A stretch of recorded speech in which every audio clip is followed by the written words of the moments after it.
Pablo Ulloa, el defensor del pueblo, está con nosotros. Hoy es un día muy especial porque estamos conmemorando el Día de los Derechos Humanos.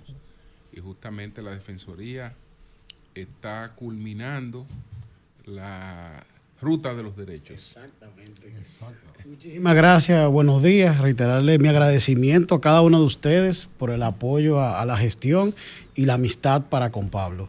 Ciertamente, don Julio, hoy celebramos... Pablito. Ay, Nayib, aquí está tu Pablito. Pablito.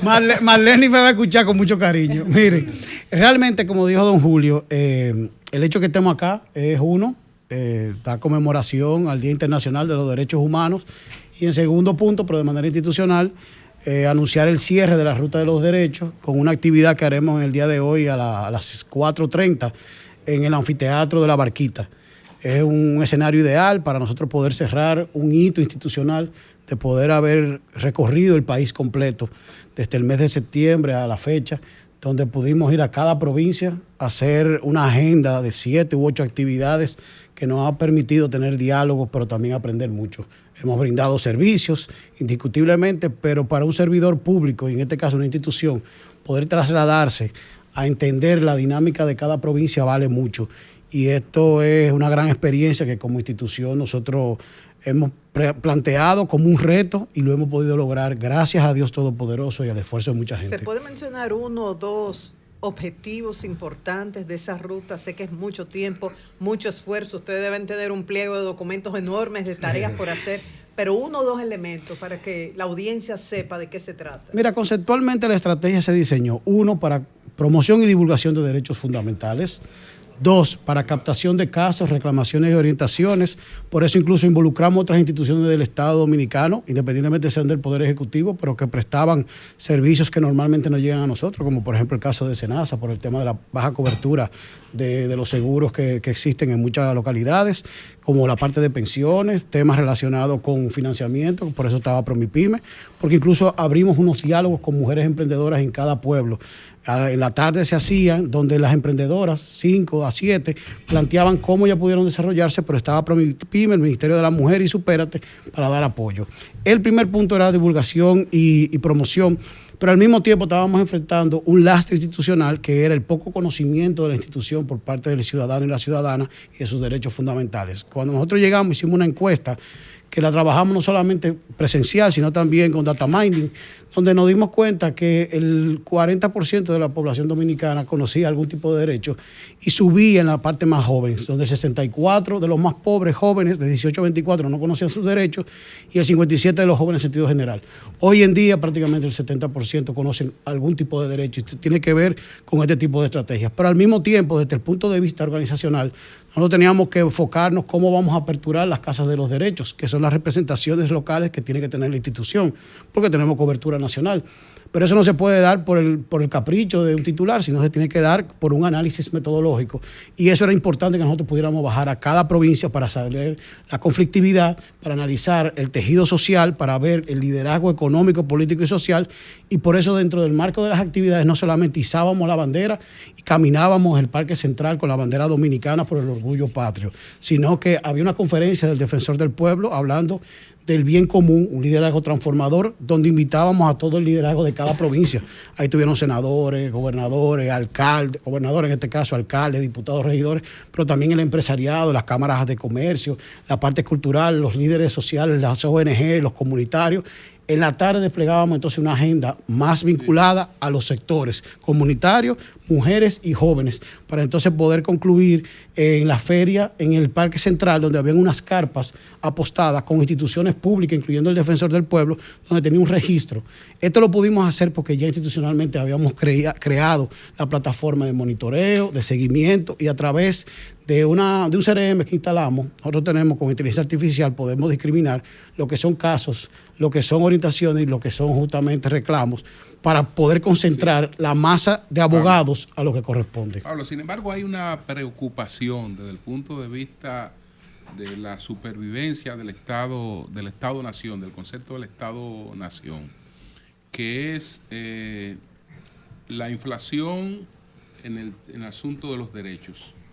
Sí. Cada vez más, de la mano del progresismo, los estados están asumiendo una cantidad de compromisos con derechos que no están en capacidad de cumplir. Es así.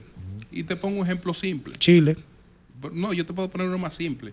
El año 2025 en la República Dominicana es el año de la erradicación del hambre. Pero resulta que un país que no ha erradicado el hambre, por ejemplo, tiene que garantizar el derecho a la vivienda. Totalmente. Es decir, un Estado que no ha garantizado resolver el problema del hambre está comprometido con resolver el problema de la vivienda. Es decir, estamos hablando que hay una imposibilidad total y así le metemos muchísimos derechos que el Estado no está en capacidad de garantizar. Sin embargo, en los discursos, en las constituciones, y cada vez asentamos mayores compromisos sin estar en capacidad de cumplirlo. Mire, don Julio, y ahí permítame, se lo decía fuera del aire y lo puedo anunciar. Yo el mes próximo voy a poner a circular un libro, se llama El Estado de Bienestar, una mirada por el bien común. ¿Por qué? Porque ese Estado que usted describe es un Estado que usted lo ha definido muchas veces, contractualista, pero al mismo tiempo nosotros hemos tratado de avanzar desde el punto de vista ideológico sin la capacidad material. Claro. Y eso implica un alto crecimiento económico, pero con una desprotección social marcada por falta de igualdad y de equidad. Yo le decía a María Elena, yo estaba en La Romana, en la ladera del río, hay un asentamiento que se llama, voy a decir el nombre trasero de Maco, viven 20,000 personas. Ellos están pidiendo un puente para conectar dos comunidades del tamaño de esta cabina. Tienen 5 años de un levantamiento de una información, pero viven 20,000 personas. De ahí salen regidores y salen también diputados. Cuando usted ve esa realidad, usted entiende real y efectivamente que una cosa es la burbuja de este Estado social y democrático de derecho, del artículo 7, y otra cosa es el estado de bienestar planteado por 5 políticas públicas base en todos los países que yo analicé. Uno es educación, salud, vivienda, transporte y trabajo.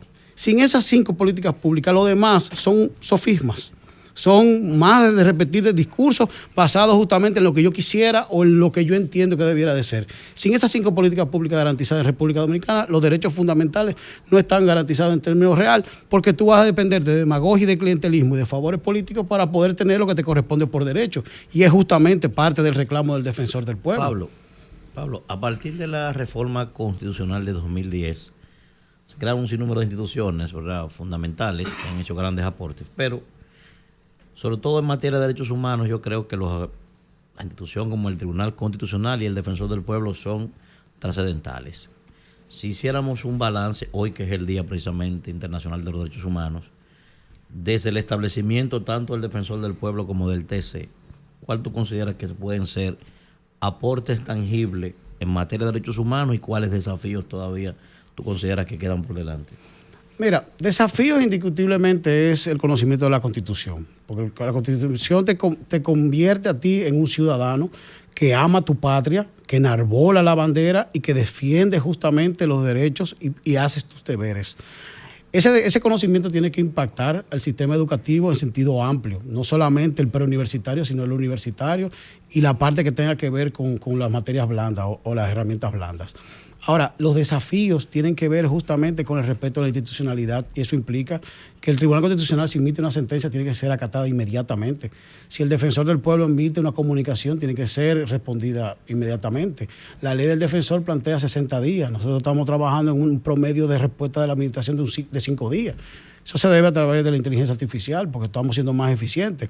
Pero indiscutiblemente el respeto institucional va a implicar que no creemos o no generemos tantas instituciones según el capricho de las personas, sino que nos basemos justamente en las políticas públicas o en esa estrategia de desarrollo que debiera de haber en República Dominicana.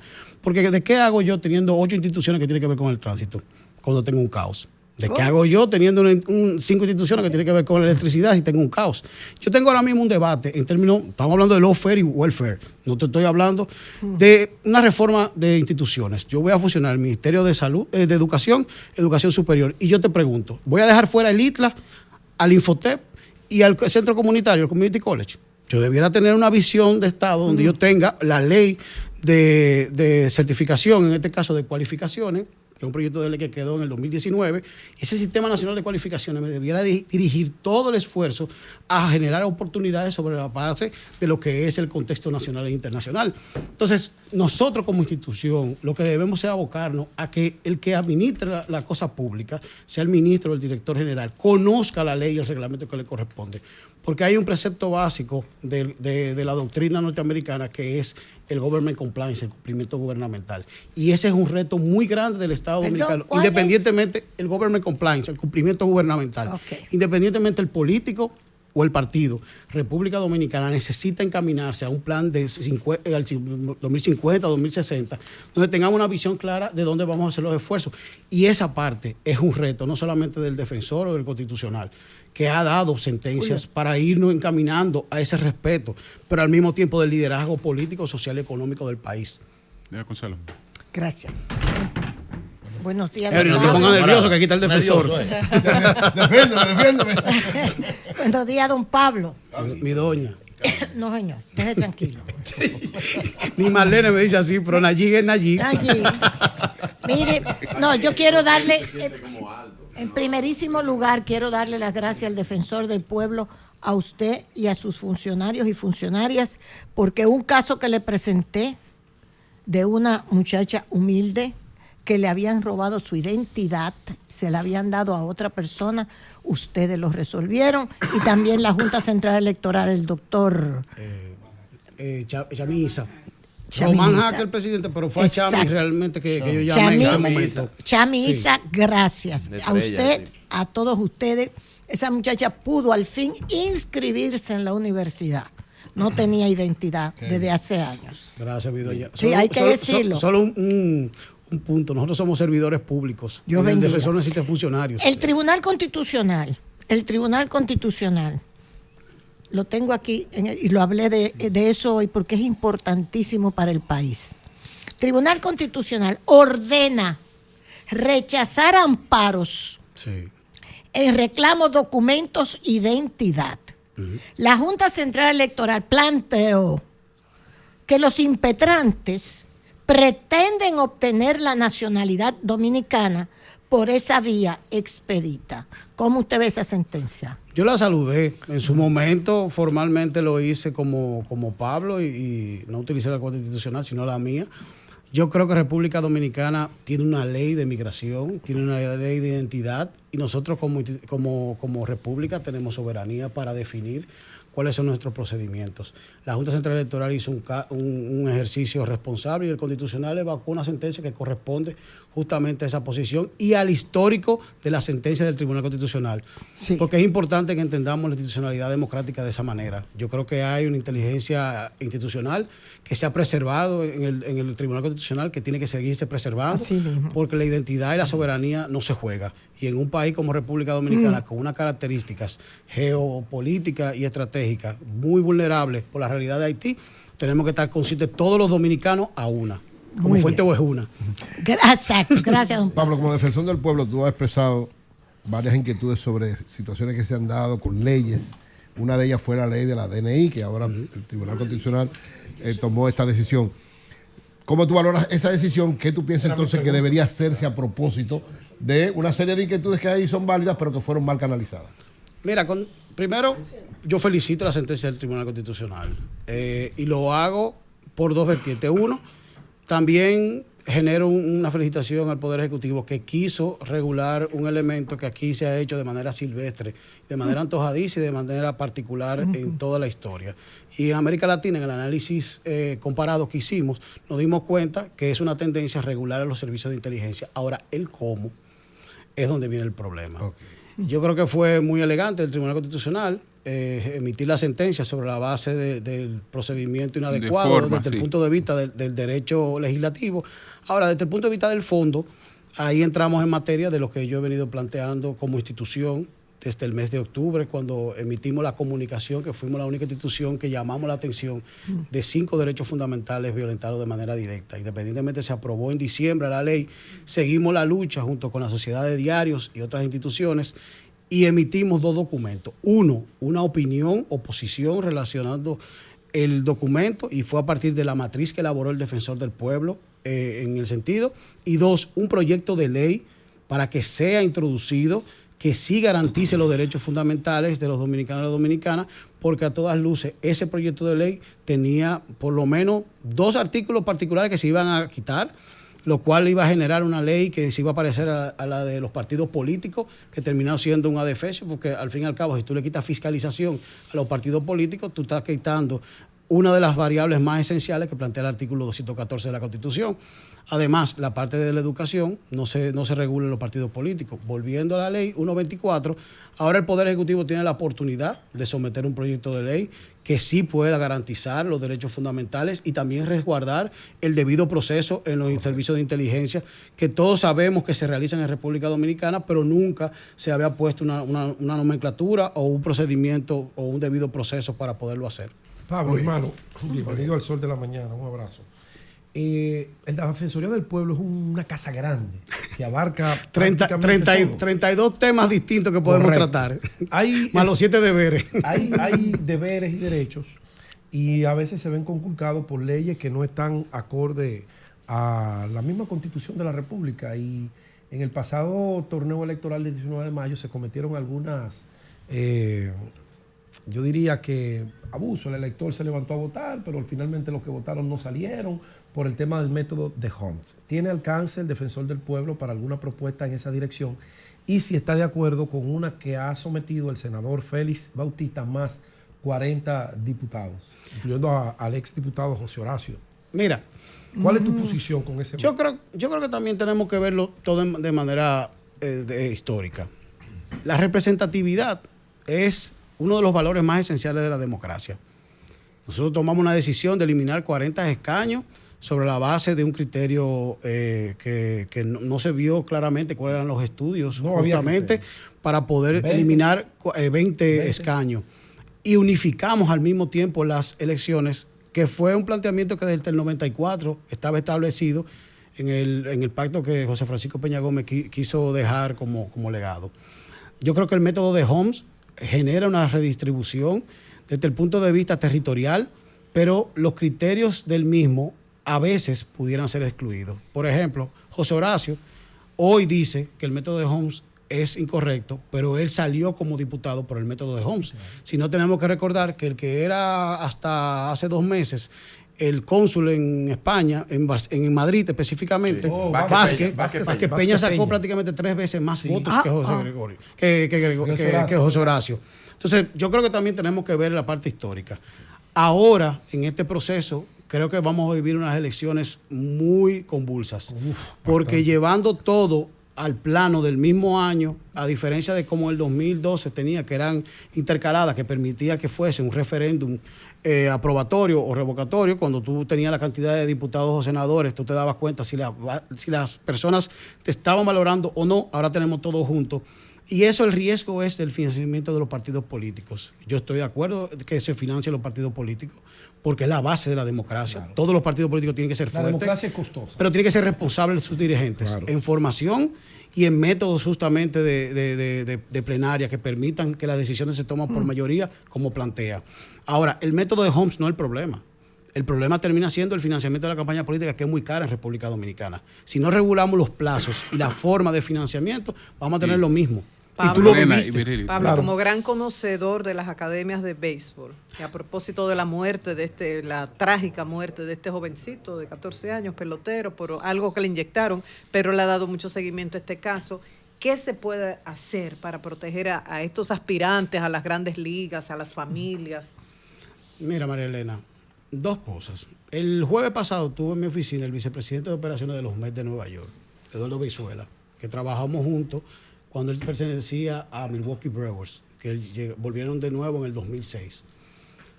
Mi Premio Nacional de la Juventud fue haber creado el único modelo educativo que existía en República Dominicana para las academias.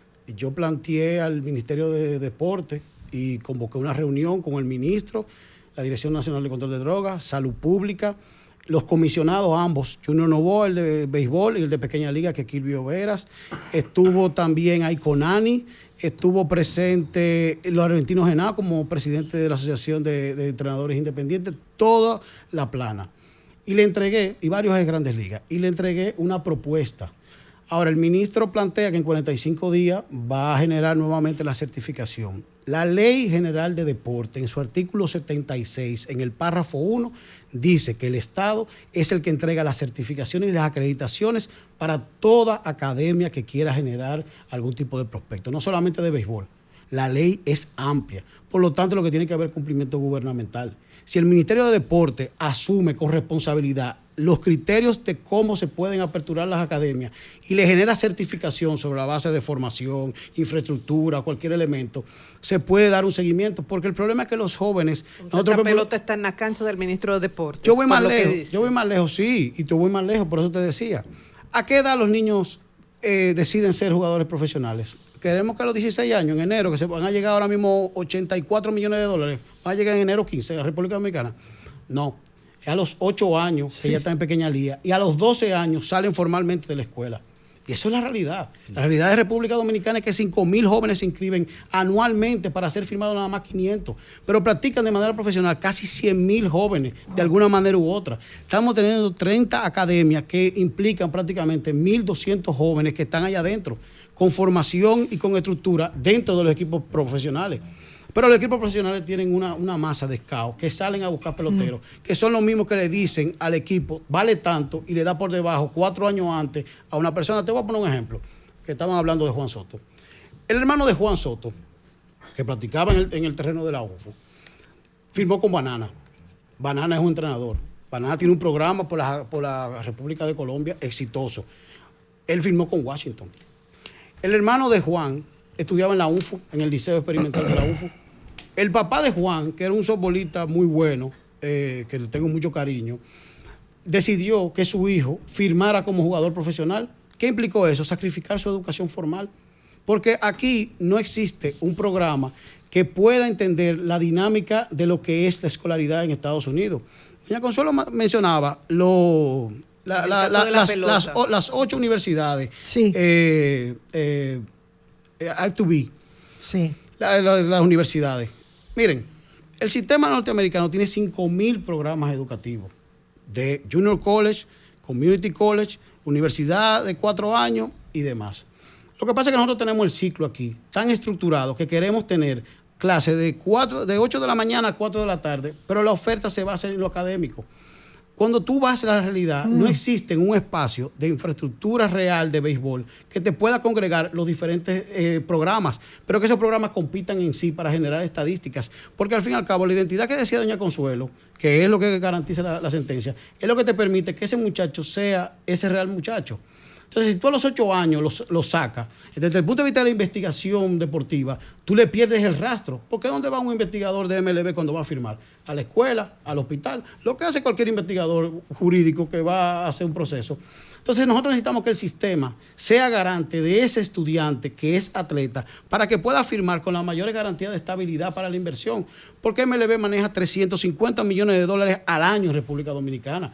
MLB estaba presente, Jerry estaba presente en la reunión que le dije que convoqué, y está totalmente de acuerdo. Incluso la carta se le envió al presidente de MLB, en este caso al comisionado. ¿Por qué? Porque ellos son los primeros que quieren garantizar la inversión del equipo. Claro. Esos millones de Juan, que realmente es un contrato que yo lo felicito a República Dominicana, que ojalá y llegue el dinero, pero ¿Cómo que ojalá llegue? Bueno, lo que pasa es que hay que ver ahora la diversificación de la inversión. En el caso de Juan, él le gusta mucho la bolsa de valores y tiene la parte de real estate.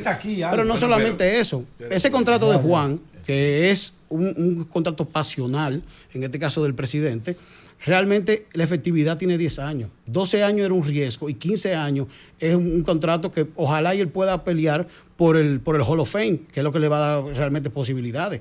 Porque ¿qué pasa con esos contratos? Juan es un jugador unidimensional. ¿Qué edad tiene Juan? Juan tiene 26 años.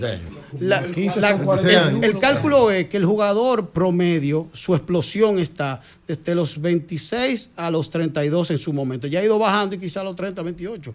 Juan es un jugador que cuando tenga 32 años se va a quedar administrando unos recursos que le van a servir justamente para vivir bien. Ojalá y sea Hall of Fame. Bien, súper bien. Bien. Ojalá y sea Hall of Fame. Terminamos entonces, Virilio. Sí, Pablo. Mira, hay una situación que yo creía que en algún momento estaba en el pasado y luego vi una situación que le pasó a una persona cercana y dije, esto no puede seguir pasando en la República Dominicana.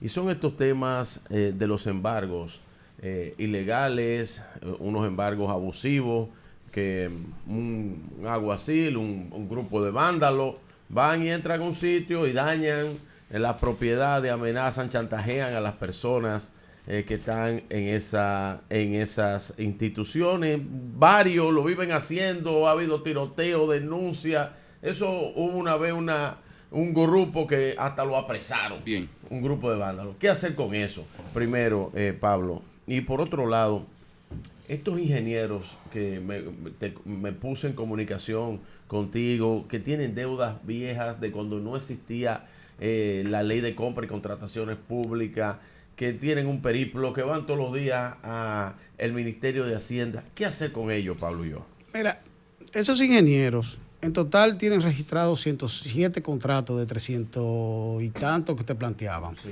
Estamos hablando de una deuda que anda por los 350 millones de pesos. Sí. Ahora, yo los recibí justamente como planteamos.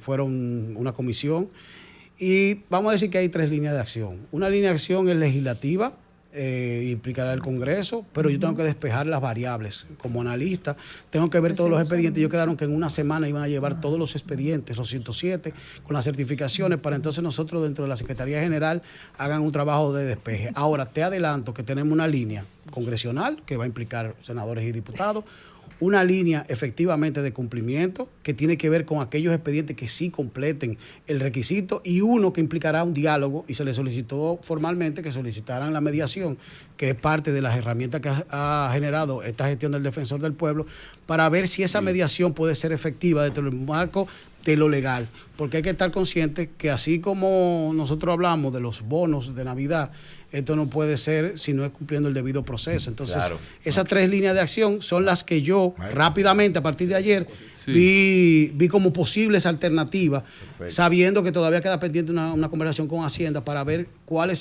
son, porque la ley de compra y contrataciones es anterior a de ellos, pero hay que recordar que en su momento incluso habían obras de grado a grado. Claro. Entonces tienen otra nomenclatura y otras características. Defensor del Pueblo, a propósito... No sobre los alguaciles. En el caso del Poder Judicial, tiene que asumir la responsabilidad el Poder Judicial, porque mira lo que pasa, el tema de los alguaciles es un acto de corrupción vil, siempre y cuando sea con esas características. Ellos hacen una función, claro que sí, pero cuando tú ves ese tipo de contubernio, hay policías, hay alguaciles y hay incluso ministeriales. A propósito de su función como defensor del pueblo de mediación, yo creo que usted va a tener que mediar en el caso de los ayuntamientos del país que han desvinculado a muchas personas y se niegan a entregarle la hoja de cálculo, se niegan a entregarle la carta de recursos humanos del tiempo que tienen laborando en ese ayuntamiento. Nos escribe el buen amigo Leonardo Aquino, quien es regidor del PLD en Santo Domingo Norte. Me dice que eso está pasando en la gestión de Betty Jerónimo, que no le están entregando la hoja de cálculo a los desvinculados, ni tampoco la carta de recursos humanos para que ellos puedan reclamar sus prestaciones laborales. Así que ojalá usted pueda intervenir en eso. Te pediría que me dé el teléfono del regidor para contactarlo y poder tener, porque eso, justamente, Nayib, no es un secreto, ha pasado históricamente. Yo creo que dentro de la reforma que también debiéramos de plantear, no solamente de la seguridad social, que es la madre de todas las reformas, estaría justamente la relación laboral. Yo creo que el Ministerio de Trabajo y el Ministerio de Administración Pública pueden ser un escenario donde se pueda generar una fusión, porque lo que existe en el Estado no es política de intermediación de empleo, que don Julio conoce bien por doña Mary, sino lo que hay es relación laboral. Por lo tanto, el Ministerio de Trabajo y el Ministerio de Administración Pública pueden trabajar, pueden ser fusionados. Un mensaje y se de doña resolvería Miriam mucho ese Cabral problema. Para Pablo, dile al defensor que la ley de partidos, agrupaciones y movimientos políticos, en su capítulo 4, artículos 34 hasta el 39, contempla la educación política. Sí, yo no dije que no. Lo que dije ahí, en ese inciso, lo que dije fue que la responsabilidad de los partidos de poder ejercer. Lo que sí se eliminó y se mutiló fue la parte de fiscalización de los recursos públicos a los partidos políticos, que es un tema esencial, y ojalá con esta nueva Cámara de Cuentas podamos tener ejercicios de ese tipo. Ay, ojalá que sea nueva. Muchas gracias. Ojalá que sea nueva. Gracias. Sí, nueva. Tiene que ser nueva. Tiene que ser nueva, completa, comenzando quitando al que está ahora. Bueno, pues muchas gracias al defensor del pueblo, Pablo Ulloa. Muchas gracias. Adelante.